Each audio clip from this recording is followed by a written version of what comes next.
Salam dəyərli izləyicilər, narkotik ittihamı ilə mühakimə edilən, özünü şair və tiktoker kimi təqdim edən İlhami Elşad qızının cinayət işi üzrə məhkəmə araşdırması davam edir və Qafqazinfo məlumatına görə onun işinə Bakı Ağır Cinayətlər Məhkəməsində baxılır. Kürdəxanın təcridxanasından məhkəmə zalına gətirilən xanım müttəhim həbsdə saxlanılmasına etiraz edib. Özünü təqsirli bilməyən İlhami Elşad qızı hesab edir ki, azadlıqda olması cəmiyyət üçün daha faydalı olar.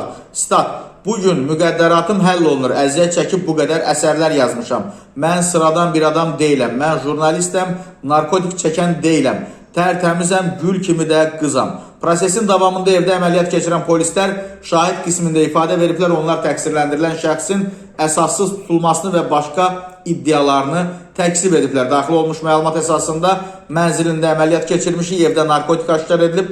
Daha sonra şəxsi polis idarəsinə aparmışıq. Təqsirləndirilən şəxsin ona təzyiq edilməsi və ya evinə narkotik atılması ilə bağlı dedikləri hamısı şər, böhtandır. Qeyd edək ki, İlhami Elşad qızına Cinayət Məcəlləsinin 234.1-1 satış məqsədi olmadan külli miqdarda qanunsuz narkotik vasitələr və ya psixotrop maddələri saxlama və ya daşıma maddəsi ilə ittiham verilib. Təqsiri sübuta yetirilərsə, onu 3 ildən 8 ilə kimi azadlıqdan məhrum etmə cəzası gözləyir.